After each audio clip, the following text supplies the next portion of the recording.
இன்னைக்கு நாம ஒரு சின்ன ஆனா ரொம்ப ஆழமான ஒரு கதைய பார்க்க போறோம்.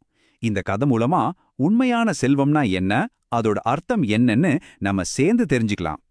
இது வெறும் கதை இல்ல, நம்ம எல்லாருக்குமான ஒரு பாடம்.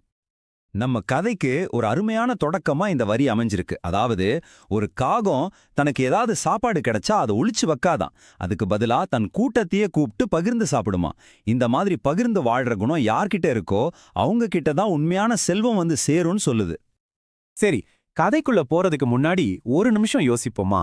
நம்மள பொறுத்த வரைக்கும் உண்மையான செல்வம்னா என்ன? அது பொருளா, பணமா, இல்ல வேற ஏதாவதா? வாங்க இப்ப நம்ம கதைக்குள்ள போகலாம். அஞ்சலின்னு ஒரு குட்டி பொண்ணு. அவகிட்ட ரொம்ப ரொம்ப ஸ்பெஷலான ஒரு புதையல் இருந்துச்சு. அது என்னன்னு பார்க்கலாமா? அஞ்சலி கிட்ட இருந்தது வெறும் 10 கலர் கிரையான்கள் இல்ல. அவளை பொறுத்த வரைக்கும் அது ஒரு மேஜிக் பாக்ஸ். ஒவ்வொன்றும் நட்சத்திரத்தூள் மாதிரி, வால் நட்சத்திரத்தோட வால் மாதிரி, விடியற்கால சூரியனோட ஒளி மாதிரி, அவ்வளோ அழகா அவ்வளோ விசேஷமா அவளுக்கு தெரிஞ்சுது. இப்போதான் கதையில ஒரு சின்ன திருப்பு முனை வருது. அஞ்சலியோட ஃப்ரெண்ட்ஸ் எல்லாம் அவ வீட்டுக்கு விளையாட வராங்க. அவளோட அந்த கிரேயான்ஸை பார்த்ததும் அவங்க கண்ணுல அவ்வளோ ஆசை. நாம எல்லாரும் சேர்ந்து வரையலாமா அன்னு ரொம்ப உற்சாகமா கேட்டாங்க.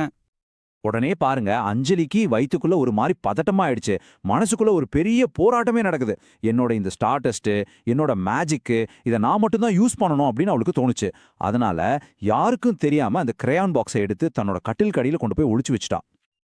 ஆனா அவளுக்கு மனசு ஒரு மாதிரியா உறுத்திக்கிட்டே இருந்துச்சு. தனியா விளையாடவும் பிடிக்கல. அப்போதான் ஜன்னல் வழியா வெளிய பார்த்தா, அங்க பார்த்த ஒரு காட்சி அவளோட மொத்த எண்ணத்தையுமே மாத்த போகுது. அங்க ஒரு சுவர்ல ஒரு காகம் வந்து உட்கார்ந்துச்சு. அதோட வாயில ஒரு சின்ன ரொட்டி துண்டு. ஆனா அது உடனே அதை சாப்பிட ஆரம்பிக்கல. அது அடுத்து என்ன செஞ்சதுன்னு பாருங்க. இப்ப நீங்களே பாருங்க. இதுதான் இந்த கதையில ரொம்ப முக்கியமான ஒரு இடம். அஞ்சலி செஞ்சதுக்கு நேர்மாறா அந்த ஒரு காகம் மட்டும் தனியா சாப்பிடல. கான்னு சத்தமா கத்தி தன்னோட நண்பர்கள் எல்லாத்தையும் கூப்பிடுது. கொஞ்ச நேரத்துல அந்த சுவர் முழுக்க ஒரே காகம்தான். ஒண்ணு கூட மிஸ் ஆகல. எல்லாரும் ஒன்னா சேர்ந்து சாப்பிடுற அந்த காட்சியே மனசுக்கு எவ்வளோ நிறைவா இருக்கு இல்லையா? அந்த காகங்களை பார்த்ததும் அஞ்சலிக்கு மனசுல இருந்த அந்த பாரம் லேசா குறைஞ்ச மாதிரி இருந்துச்சு. அவளுக்குள்ள ஏதோ ஒண்ணு புரிஞ்சது. இப்பதான் அவளோட கதை மாறப்போகுது. அடுத்த கணமே அஞ்சலி வேகமா ரூமுக்குள்ள ஓடினா. கட்டிலுக்கு அடியில ஒளிச்சு வச்சிருந்த அந்த கிரையான் பாக்ஸை வெளியெடுத்தா. தன்னோட ஃப்ரெண்ட்ஸ் கிட்ட போய், வாங்க நாம எல்லாரும் சேர்ந்து ஒரு விண்மீன் மண்டலத்தையே வரையலாம் அப்படின்னு மெதுவா சொன்னா. அவ அப்படி ஒரு முடிவு எடுத்ததுக்கு என்ன கிடைச்சதுன்னு பாருங்க.